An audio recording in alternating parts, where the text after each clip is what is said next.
Welcome back to Roots Music History. On this podcast, we talk about the stories behind songs and legends, as well as moments in history and history in the making. On today's episode, I thought it would be fun to cover the history and the full story behind the song, The Battle Hymn to the Republic. This was played at Donald Trump's inauguration. It was played during the ceremony, and it was also played multiple times at his galas and balls on Inauguration night.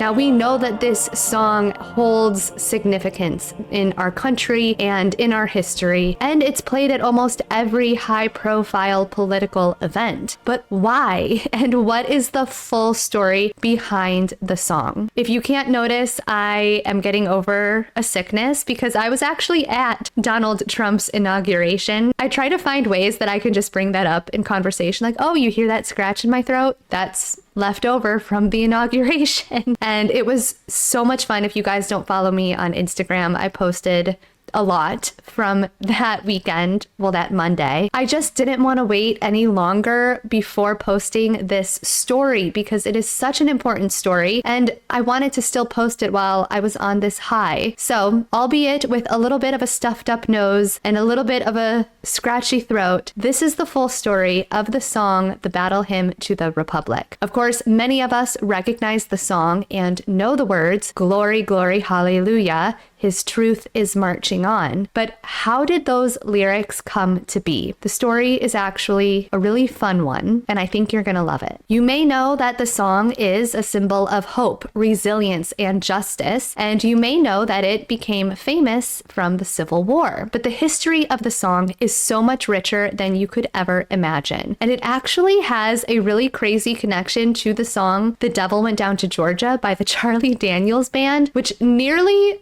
threw me off my chair as I was reading this. I was so flabbergasted at that connection. I know you'll love it too, and I will get to that later in the story. But first, as is the case with many iconic songs that have withstood the test of time and have been passed down and adored over centuries, the Battle Hymn of the Republic originated from a prayer. Our story actually begins far before the Civil War in England in 1727. In 1727, there was a dashing young man named Samuel Stennet. Now, Samuel was a Baptist who was born to a Seventh-day Baptist pastor. Now, just for a quick crash course in this, because I think it's important to the story, there was one religion up until the year 1054, and that one religion was Orthodoxy. In 1054, the Catholics decided to split from the Orthodox Church, and this is referred to as the Great Schism, the moment when the Catholics left. The Catholic Church disagreed with how the Orthodox Church was unwilling to change the liturgies and prayers, and ultimately split purely due to the fact that they wanted to change things. And it was a very big deal back then, and it still is today. That was the first split of religion as we know it. The Orthodox faith has remained exactly the same today as it was in 30 AD and as it was in 1054. The Catholics wanted to change the calendar. They wanted to appoint a pope. They had all of these other changes that they wanted to make, and most of them were political or kind of power-based. But this is important because that's the first time religion started to take on a political nature. The Catholics continued in their own agenda as the Orthodox just kind of sat back quietly and continued what they had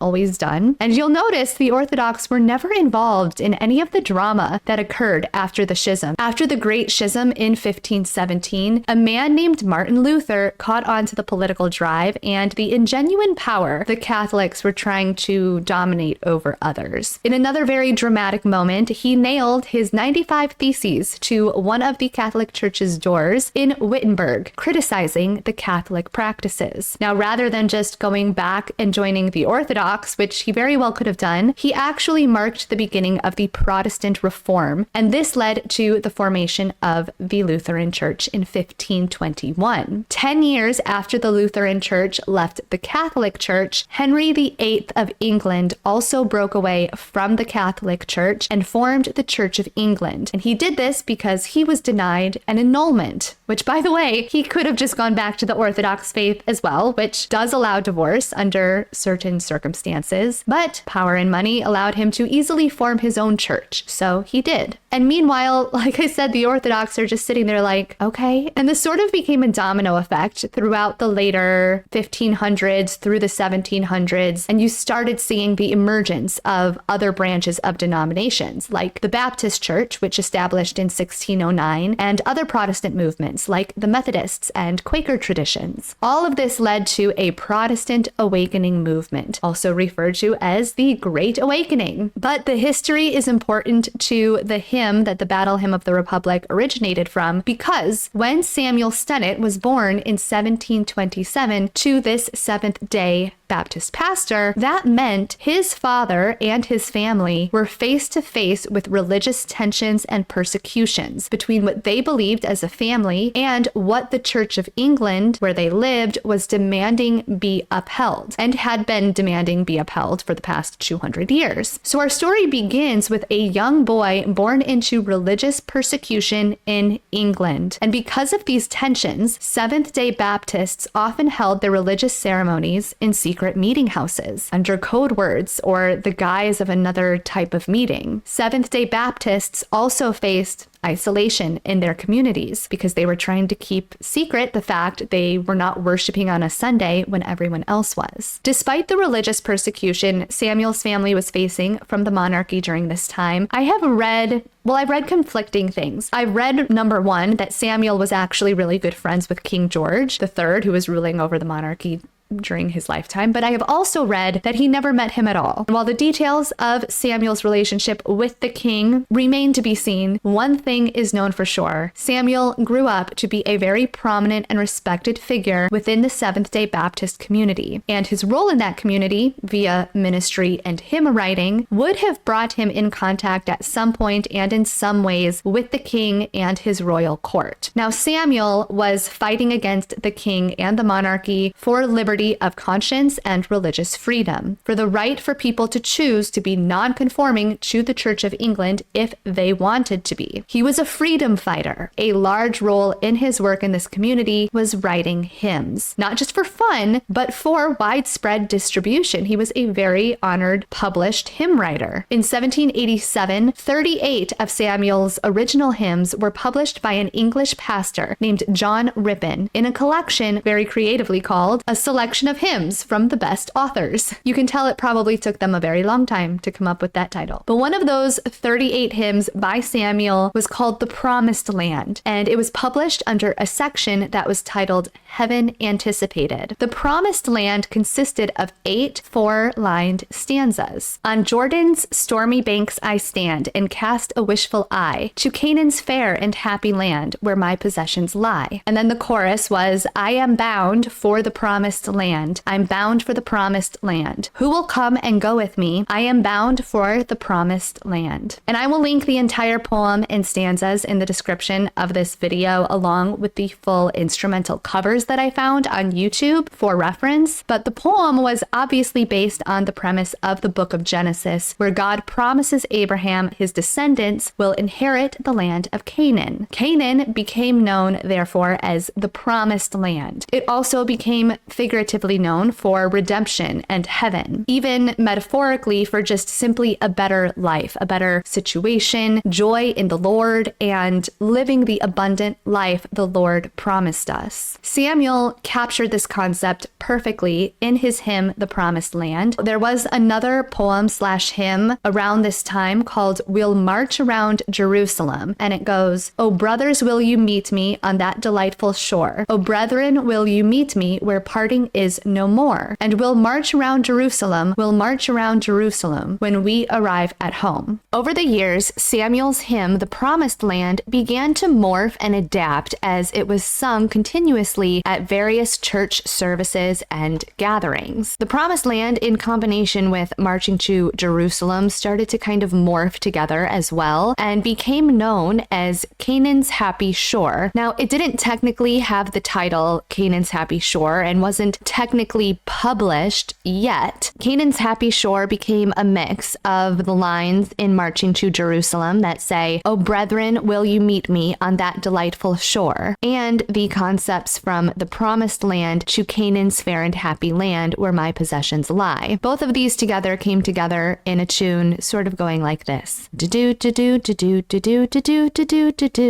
20 years after Samuel's poem was published in 1787, the year is now 1807 when a Virginia prayer book is printed in the United States by a Methodist circuit rider named Stith Meade. Stith Meade was well intertwined in the Second Great Awakening movement, and he called his prayer book, quite simply, Hymns and Spiritual Songs. One of those was called Grace Reviving in the Soul. This one focused on the concept of renewal and grace and reassured believers everywhere that even in spiritual struggles, God's grace provides strength and hope. Although I couldn't find the full original publication of this 1807 rendition, a partial reconstruction has been made as follows. Grace reviving in the soul, my soul to Jesus now would fly. To Canaan's happy shore, his grace revives, my fears subside. And I shall weep no more, and I shall weep no more. Now you notice the theme of Canaan makes another appearance and was inspired obviously by Samuel's take on Canaan being the promised land. Stith Meade received such positive feedback from his poem, Grace Reviving in the Soul, he decided to pair the words with a melody that was totally separate from his own, one that had already been circulating through campsites and Great Revival awakening ceremonies, and that song's melody was To Canaan's Happy Shore. Although the first publications of Canaan's Happy Shore seem to be around the mid-1800s,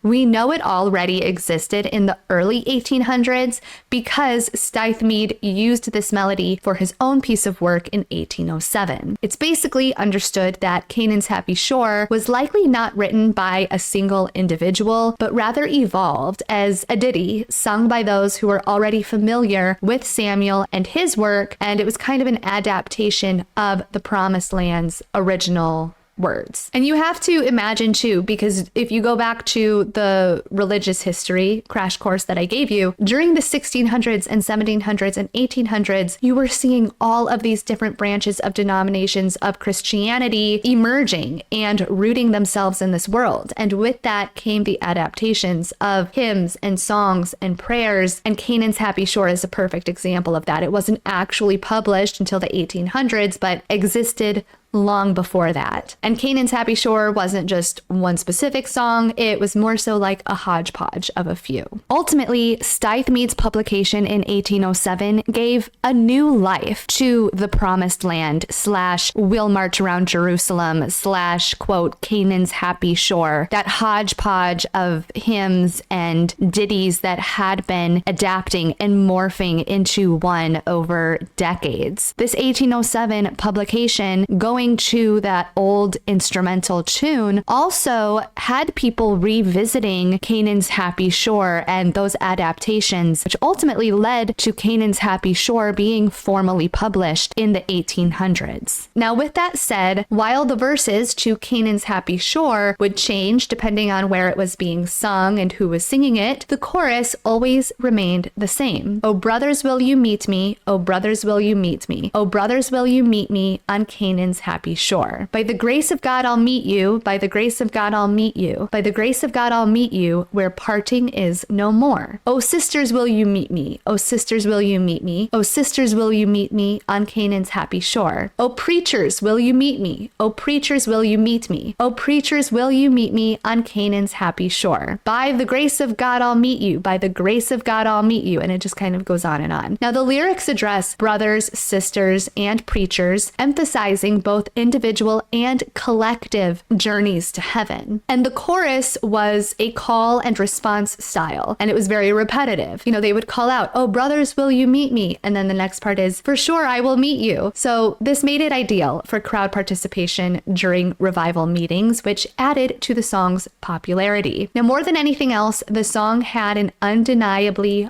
hopeful tone. It focused on the joy and unity awaiting believers in the afterlife, as represented by Canaan's Happy Shore, or AKA the Promised Land. And so the song Canaan's Happy Shore continued to be sung throughout military camps and revival ceremonies in the early 1800s. In fact, this was likely one of the songs that was sung at the Ryman Auditorium site in Nashville, Tennessee, but that's another Roots rockumentary story of its own. About 30 years after Stith Meade's version, something very interesting happened. A man named William Walker published the lyrics to the tune Canaan's Happy Shore, but he did so with different and arguably more powerful lyrics. And this is the version published by William Walker in 1835. "Say, brothers, will you meet us on Canaan's happy shore? Say, brothers, will you meet us where parting is no more? Glory, glory, hallelujah. Glory, glory, hallelujah. Glory, glory, hallelujah. Forever, evermore. By the grace of God we'll meet you where parting is no more. By the grace of God we'll meet you on Canaan's happy shore. Glory, glory, hallelujah." That chorus repeats. Jesus lives and reigns forever on Canaan's happy shore. Jesus lives and reigns forever where parting is no more. Glory, glory, hallelujah. Glory, glory, hallelujah. Glory, glory, hallelujah. That whole chorus kind of repeats. Clearly, William's version takes directly from Stith Meade's version, which specified Canaan's Happy Shore, and then brought in the influence from Canaan's Happy Shore, the full melody, of course, Stith Meade used, but interestingly enough, he also pulls in that original poem by Samuel Stennet. I showed you earlier in this episode how the Promised Land begins with, quote, "On Jordan's stormy banks I stand and cast a wishful eye to Canaan's fair and happy land where my possessions lie." That's the very first stanza. The second to last stanza by Samuel Stennet is, "All over those wide extended plains shines one eternal day. There God the sun forever reigns and scatters night away." Now it seems to me William Walker poetically, no pun intended, took the first part of Samuel's Promised Land and the last part and put it into one with the melody and the overarching influence of Canaan's Happy Shore. And he gives us, "Say, brothers, will you meet us?" And then specifically takes the influence of "There God the Son forever reigns" and kind of adapts it to "Jesus lives and reigns forever." William Walker released this version and called it "Say, brothers, will you meet us?" And it felt like every song that had been passed down and cherished for so many decades orally was now finally something concrete that people could hold on to in this publication. It was now something tangible. And this version by William Walker was all-encompassing of the Promised Land poem and Canaan's Happy Shore and every rendition since. Furthermore, this hymn was published in a special kind of hymn book called Southern Harmony. Southern Harmony was distinct because it used a shape note singing system, which made it much easier for people who did not have formal musical training to read and sing these hymns. This alone made the version "Say, Brothers, Will You Meet Us" by William Walker have far greater reach and be absorbed by a much larger audience in the mid-1800s, and it kept it as a staple in revivals and churches and other community events and gatherings. And then about not even 20 years later, a man named John Brown made arguably the biggest impact on this hymn since its inception 100 plus years prior. John Brown was an evangelical purist Christian and was extremely rooted with strong religious convictions. He also came from a family heavily involved in the military. Now, at some point, they moved to Ohio, and his father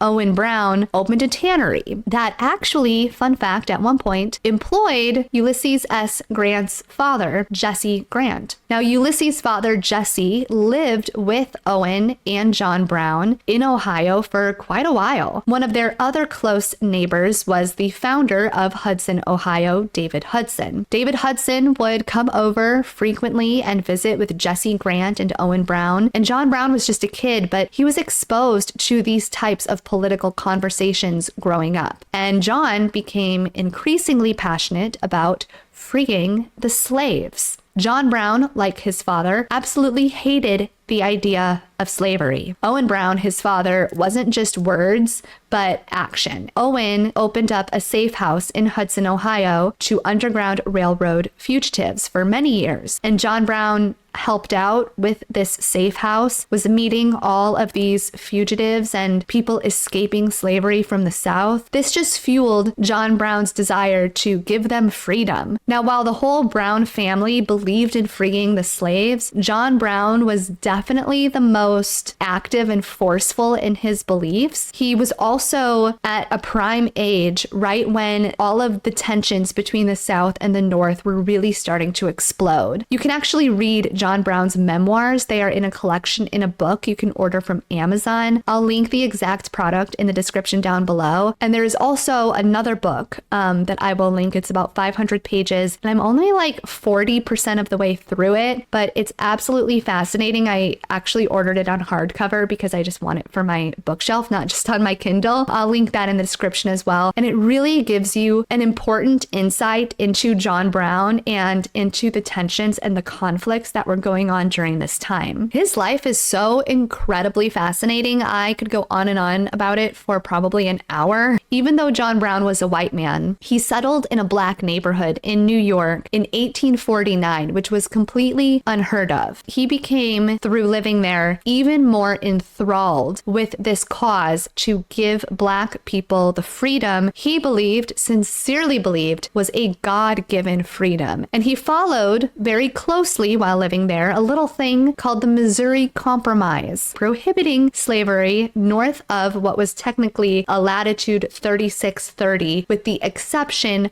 for Missouri. Well, through that compromise, Kansas got really upset and mad about it because they were right next to Missouri and they also wanted to be the exception. They also wanted to be allowed to have slaves. They also turned to their neighbor, Nebraska, and they were like, hey, Nebraska, don't you think that we should be allowed to have slaves too? And Nebraska was like, yes, I do. So in 1854, Nebraska and Kansas took matters into their own hands and passed what they called the Kansas-Nebraska Act, which essentially replaced the Missouri Compromise and allowed for popular sovereignty, specifying that all territories in Kansas and Nebraska could now decide for themselves whether to allow slavery or not, which obviously they wanted to allow it. That was the whole reason they passed it. Well, John Brown was really not happy about this turn of events. Nobody really was. This really destabilized the country because the Missouri Compromise had smoothed out the tensions in a huge way. But then Nebraska and Kansas passed this amendment or this act, and it really threw the country into a downward spiral that everyone thought was kind of just going to be over with the Missouri Compromise. Now in 1855, the news of this Kansas-Nebraska Act officially reached John Brown, and he was furious. He traveled from New York to Kansas to assist in anti-slavery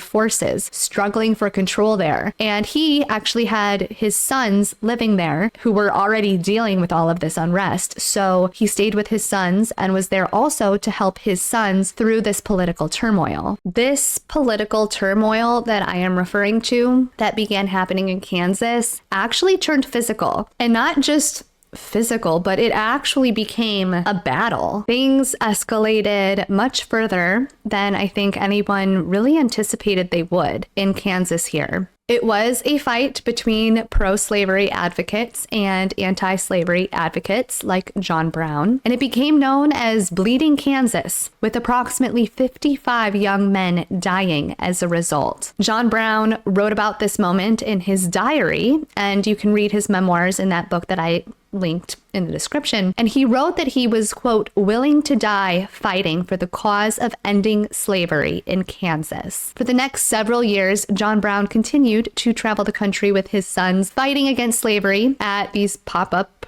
pre-Civil War battles, and he continued to offer his home as a safe haven for slaves trying to escape. John Brown became a really controversial person. In fact, if you were to just go into Google and type in John Brown, every result that comes up saying he's a terrorist, that he was just hungry for blood and absolutely insane. In fact, in his trial, they actually tried to make the argument that he was clinically insane. It's hard to put John Brown into words. He was caught up in a war that he didn't want to be in, and it wasn't even technically a war yet, but he just so strongly believed that the South did not have the right to take the freedoms away from these Black people. And the rhetoric that was coming out of the South was a fighting rhetoric, and he was fighting back. It seems unfortunate to me that when you Google John Brown, you don't get the full context of everything that was going on. It's actually so interesting going through the old newspaper articles from this time period. The Northern papers, for example, all reported on John Brown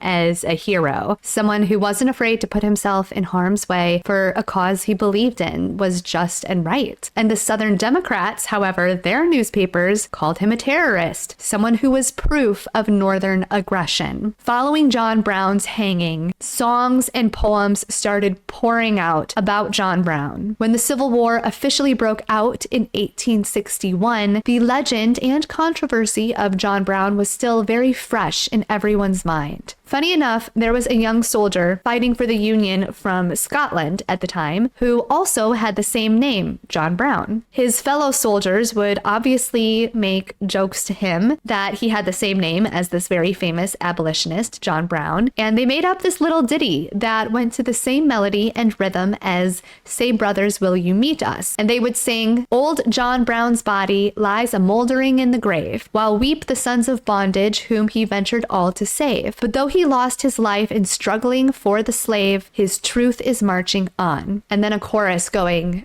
Glory, glory, hallelujah, his truth is marching on. John Brown was a hero, undaunted, true, and brave. Kansas knew his valor when he fought her rights to save. And now though the grass grows green above his grave, his truth is marching on. He captured Harper's Ferry with his 19 men so few, and he frightened old Virginia till she trembled through and through. They hung him for a traitor, themselves a traitor crew. His truth is marching on. John Brown was John the Baptist, for the Christ we are to see. Christ who of the bondsman shall the liberator be. And soon throughout the sunny South the slaves shall all be free, for his truth is marching on. The conflict that he heralded he looks from heaven to view, on the army of the Union with its flag red, white, and blue. And heaven shall ring with anthems over the deeds they mean to do, for his truth is marching on. Oh, that line gives me chills. O soldiers of freedom, then strike while strike you may, the death blow of oppression in a better time and way. For the dawn of old John Brown was brightened into day, and his truth is marching on. John Brown's body lies a mouldering in the grave. John Brown's body lies a mouldering in the grave. John Brown's body lies a mouldering in the grave, but his soul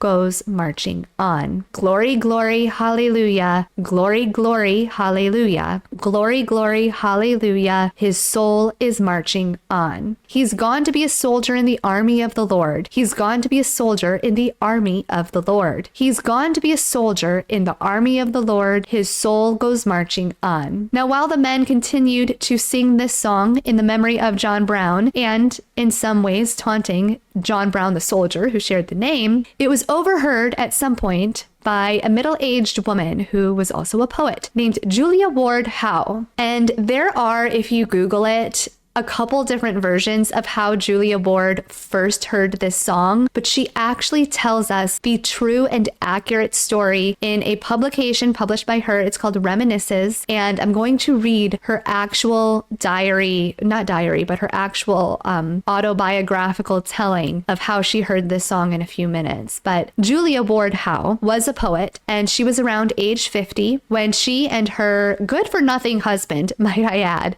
who I absolutely hate. But he lost all her money in very bad investments and was also just really rude to her. He never wanted her to pursue a career in writing, and I don't know, he just seemed like he was the worst. But around her 50s, when she was about age 50, she and her husband, before we hated him, visited Washington, D.C., and actually met Abraham Lincoln at the White House in November of 1861. Now, Julia was an abolitionist herself. She believed Black people should be free, and she was also very deeply religious and very strong in her beliefs in that sense as well. Now, like I said, there are two versions of kind of how she heard this. One version was that during her Washington, D.C. trip, it was recommended and requested that she write new lyrics to the song John Brown's Body. Another version is that she overheard the troops singing the song and wrote the new words herself. Before I read for you Julia's own words on how she heard the song and how she wrote it, let's look at her version of the song that was officially published in the Atlantic Monthly in February of 1862. And after this song was published, it quickly became one of the most popular songs of the Union during the American Civil War and has had an everlasting impact on our country and music history ever since. This is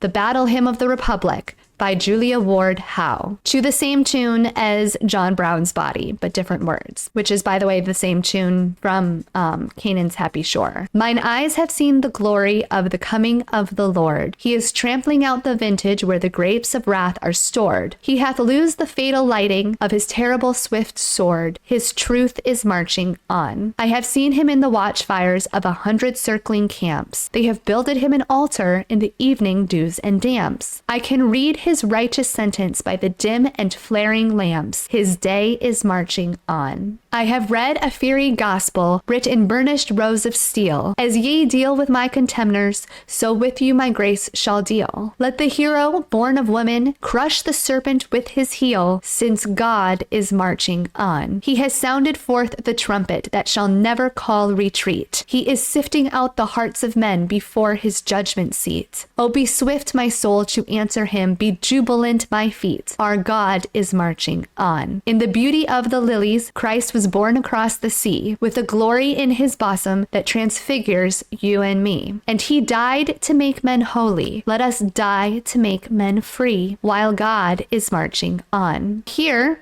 is a copy of the book that I was talking about. This is Julia Ward Howe's autobiography/diary. It's called Reminiscences, 1819 to 1899. And it's about $30 to $40 to buy the hard copy on Amazon, or you can get the Kindle version for $0 if you have Kindle Unlimited. And out of her entire book, she talks very shortly about the writing of the Battle Hymn of the Republic. It is on page 273, where she says, "It would be impossible for me to say how many times I have been called upon to rehearse the circumstances under which I wrote the Battle Hymn of the Republic. I have also had occasion more than once to state the simple story in writing. As this oft-told tale has no unimportant part in the story of my life, I will briefly add it to these records. I distinctly remember that a feeling of discouragement came over me as I drew near the city of Washington at the time already mentioned. I thought of the women of my acquaintance whose sons or husbands were fighting our great battle, the women themselves serving in the hospitals or busying themselves with the work of the Sanitary Commission. My husband, as already said, was beyond the age of military service. My eldest son, but a stripling, my youngest was a child of not more than 2 years. I could not leave my nursery to follow the march of our armies, neither had I the practical deftness which the preparing and packing of sanitary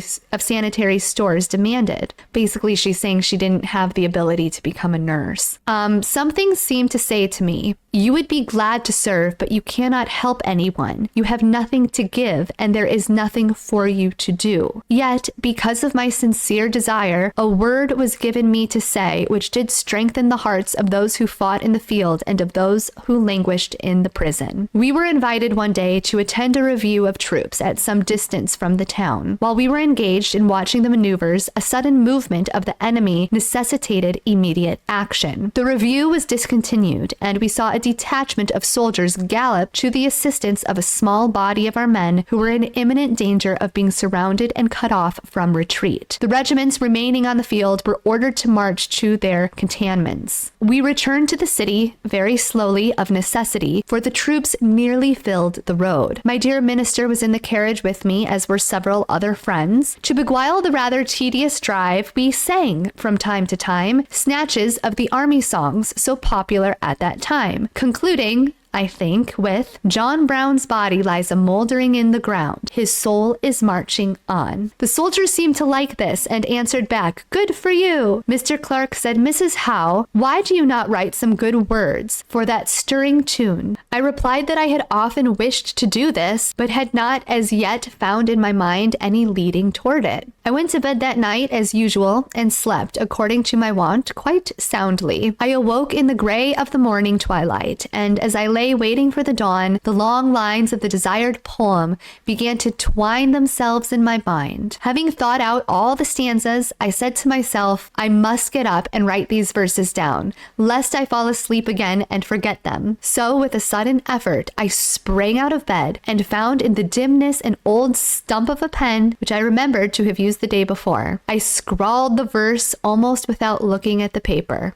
And this is just a line that she says that I hear time and time again, and this is why I started this channel, is that divine music intervention moment where I truly believe that some songs are just meant to be on this earth and we were meant to have them. And when you listen to the songwriter or you listen to the poet, they say the words just came out of me all of a sudden, like a strike of lightning, strike of divine intervention. Here she is in the 1800s having that same kind of a moment. She says, I scrawled the verses almost without looking at the paper, like they just came to her that quickly. I had learned to do this when, on previous occasions, attacks of versification had visited me in the night, and I feared to have recourse to a light lest I should wake the baby, who slept near me. I was always obliged to decipher my scrawl before another night should intervene, as it was only legible while the matter was fresh in my mind. At this time, having completed my writing, I returned to bed and fell asleep, saying to myself, I like this better than most things that I have written. Like she knew something was special about this right away. This poem, which was soon after published in the Atlantic Monthly, was somewhat praised on its appearance, but the vicissitudes of the war so engrossed public attention that small heed was taken of literary matters. I knew and was content to know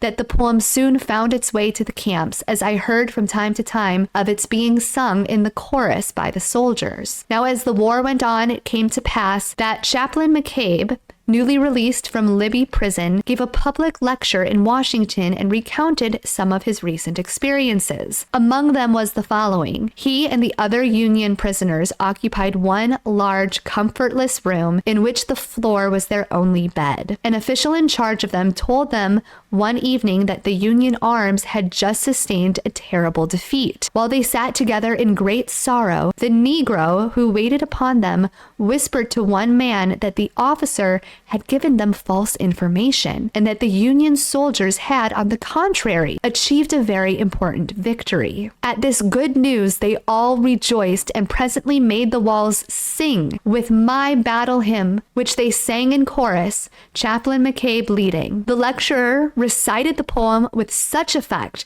that those present began to inquire, who wrote this battle hymn? It now became one of the leading lyrics of the war. In view of its success, one of my good friends said, Mrs. Howe ought to die now, for she has done the best that she will ever do. I was not of this opinion, feeling myself still full of day's works, although I did not guess at the new experiences which then lay before me. While the war was still at its height, I received a kind letter from the Honorary George Bancroft, conveying an invitation to attend a celebration of the poet Bryant's 70th birthday, to be given by the New York Century Club, of which Mr. Bancroft was the newly elected president. This is a big deal. She is now being invited to these very prestigious events. He also expressed the hope that I would bring with me something in verse or in prose to add to the tributes of the occasion. Having accepted the invitation and made ready my tribute, I repaired to the station on the day appointed to take the train for New York. Dr. Holmes presently appeared appeared bound on the same errand. As we seated ourselves in the car, he said to me, "Mrs. Howe, I will sit beside you, but you must not expect me to talk, as I must spare my voice for this evening when I am to read a poem at the Bryant celebration." "By all means,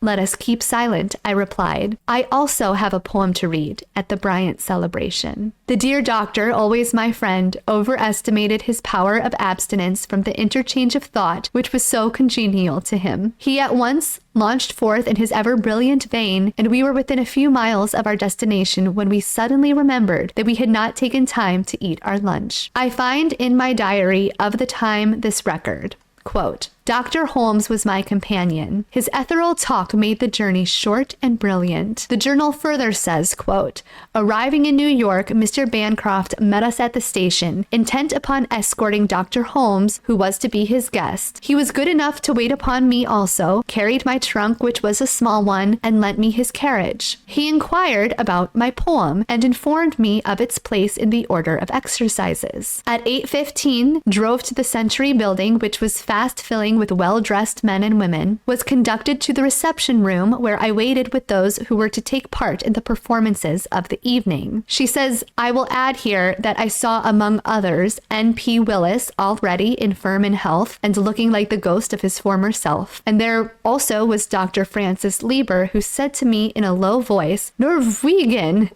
Presently, a double line was formed to pass in the hall. Mr. Bancroft, Mr. Bryant, and I brought up the hall. Mr. Bancroft, Mr. Bryant, and I brought up the rear, Mr. Bryant giving me his arm. On the platform were 3 armchairs, which were taken by the 2 gentlemen and myself. The assemblage was indeed a notable one. The fashion of New York was well represented, but its foremost artists, publicists, and literary men were also present. Mr. Emerson had come on from Concord. Christopher Crunch united with other artists in presenting to the venerable poet a portfolio of original drawings to which each had contributed some work of his own. I afterwards learned that T. Buchanan Reed had arrived from Washington, having in his pocket his newly composed poem on Sheridan's Ride, which he would gladly have read aloud had the committee found room for it in their program. They didn't even have room for Sheridan's Ride, and she's reading her poem, just to put this in perspective.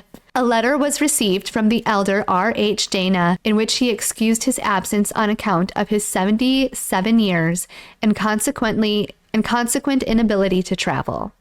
Dr. Holmes read his verse very effectively.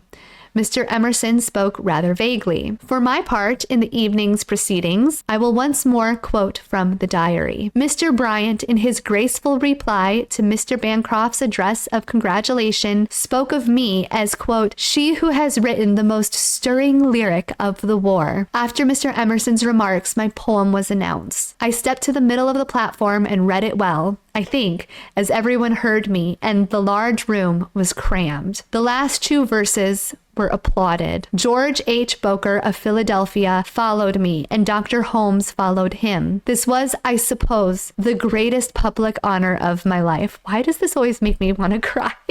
It's so special. She says, "This was, I suppose, the greatest public honor of my life. I record it here for my grandchildren." You might have been bored because I was reading it directly from Julia's words, but nowhere on Google or anywhere else does it depict that moment of when her poem really became acknowledged. Nowhere does it really capture that moment as well as she captures it in her own words. And in fact, in her book, Reminiscences, she can't even retell the story herself. She has to quote her diary from that exact moment, from that exact day, because that's the only moment in time where she feels as though she perfectly captured the emotion and the gravity and the whole multitude of emotions of that day, in that moment where she is reading her poem aloud in New York for the very first time, where they are giving her the credit for these lyrics, and they are so well accepted and applauded. It's just so exciting to read it in her own words, and so cute that she is quoting her own diary because she just can't even look back on it and express it properly. It was that momentous. And this is why I encourage everyone to write down whenever something exciting happens, or even even in your daily life, just write down what's happening in your life in a book, because you can capture emotions in a book in your own writing so much better than anywhere else. Like, forget the Facebook post, forget the Instagram post, write it down in a journal. This is a perfect example of someone who kept a diary in the 1800s and captured one of the most amazing moments of American history and of music history, captured it in her journal, and then republished it, later on in her reminiscences. So I will link her full reminiscences in the description down below, because ever since that moment, Julia Ward Howe has become one of the most notable figures in American literature, and her husband didn't even want her to do it. It's just one of the most precious stories, and the Battle Hymn of the Republic since then has held such a special place in our hearts and in our nation, and it forever will. And it absolutely made it one of the most appropriate and meaningful songs Donald Trump could have possibly played at his inauguration ceremony, and the song that he danced to at his inauguration balls. And of course, I wouldn't put it past him to have the most meaningful tune at this event, as if you have seen my video on the story behind the song Ave Maria, he also paid tribute to that song Ave Maria at his rallies. And Ave Maria was the song that he played at the reunion when he went back to Butler, Pennsylvania, just about 3 months after he had been shot. Ave Maria had the most special and most emotional moment, and I talk about that in the episode, The Story Behind the Song Ave Maria, and why Donald Trump chose that song to play at his rallies. So I hope that you enjoyed this episode of Now, Why Donald Trump Chose the Battle Hymn of the Republic. If you like this type of content, please don't forget to hit the thumbs up button and subscribe to the channel. You really have no idea how much it helps just to have one extra subscriber and one extra thumbs up on a video. It does amazing things for the YouTube algorithm, and it pushes these episodes out into the world so that more people can hear these stories. You also have the option to support the channel monetarily by giving me a super thanks. A super thanks is a button at the bottom of the play bar that allows you to donate any amount of money that you would like to the channel, and your donations are so imperative to the research and production. I am forever grateful to anyone who has ever given me a super thanks. You can also buy me a coffee, and I always joke that that helps directly with the research of these episodes because it caffeinates me. And the link to my Buy Me a Coffee is also in the description down below. And of course, I will see you on the next Roots Rockumentary. Hungry for the road all my life, thirsty for adventure all my youth, chasing all my freedoms down Liberty Avenue.